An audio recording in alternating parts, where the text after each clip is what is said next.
Actually 7 years ಆಯಿತು.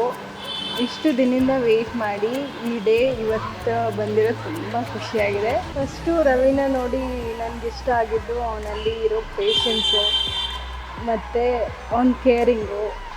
So ಇವನು ನನ್ನ ಗಂಡ ಆಗಿ ಬಂದರೆ ನಾನು ಎಷ್ಟೇ ಇಷ್ಟಪಡ್ತಾನೆ, ಎಷ್ಟೇ ಪೇಷನ್ಸಿಂದ ಇರ್ತಾನೆ, ಎಷ್ಟೇ ಕೇರ್ ಮಾಡ್ತಾನೆ ಅಂತ ಅನಿಸ್ತು. ಅದಕ್ಕೆ ನನ್ನ ಮನಸ್ಸಲ್ಲಿರೋದನ್ನು ಅವನಿಗೆ ಹೇಳಿದೆ. ಅವನು ಓಕೆ ಅಂತ ಹೇಳ್ದ. ಓಕೆ, ಇಬ್ಬರಲ್ಲೂ ಆ ಫೀಲಿಂಗ್ಸ್ ಇತ್ತು. ಆ್ಯಕ್ಚುಲಿ ನಂಗೆ ಗೊತ್ತಿತ್ತು ಅದು ಮೊದಲೇ. ಆಮೇಲೆ ಕಮಿಟ್ ಆದ್ವಿ. ಇವಾಗಲೂ ಇಲ್ಲಿವರೆಗೂ ನಂಗೆ ತುಂಬ ಸಪೋರ್ಟಿವ್ ಆಗಿದ್ದಾನೆ. ನಾನು ಏನು ಕೇಳಿದ್ರೂ ಇಲ್ಲ ಅನ್ನಲ್ಲ. ಅದೊಂದು ಪ್ಲಸ್ ಪಾಯಿಂಟು. ತುಂಬ ಚೆನ್ನಾಗಿ ನೋಡ್ಕೋತಾನೆ ಅನ್ನೋ ಕಾನ್ಫಿಡೆನ್ಸ್ ಇದೆ. ಐ ಲವ್ ಯು ಜಾಸ್ತಿ ರವಿ.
ರಕ್ಷಿತಾ. ಸುಮಾರು 7-8 ವರ್ಷದಿಂದ ರಿಲೇಷನ್ಶಿಪ್ಪಲ್ಲಿದ್ದೀರಾ.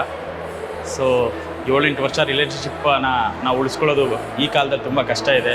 ಉಳಿಸ್ಕೊಂಡು ಬಂದು ಮದುವೆ ಆಗಿದ್ದೀರಾ, ತುಂಬ ಖುಷಿ ಆಗ್ತಿದೆ. ಈ ರಿಲೇಷನ್ಶಿಪ್ ಹೀಗೆ ನೀವು ಚಿರಕಾಲ ಉಳಿಸ್ಕೊಳ್ಬೇಕು. ನೀವು ಬಂದಿದ್ದ ಮನೆಗೂ ನೀವಿರೋ ಮನೆಗೂ ಗೌರವ ತಂದಿದ್ದೀರಾ. 7 ವರ್ಷದಿಂದ ನೀವು ಏನು ಅಂದ್ಕೊಂಡಿದ್ದೀರಾ ಅದನ್ನು ಸಾಧಿಸಿದ್ದೀರಾ. ಇದೇ ಒಂದು ಸಾಧನೆ. ಇನ್ನು ಮುಂದೆ ಹೀಗೆ ನೀವು ಜೀವನದಲ್ಲಿ 100 ಕಾಲ ಬಾಳಿ ಅದೇ ಸಾಧನೆನ ಮುಂದುವರಿಸಬೇಕು.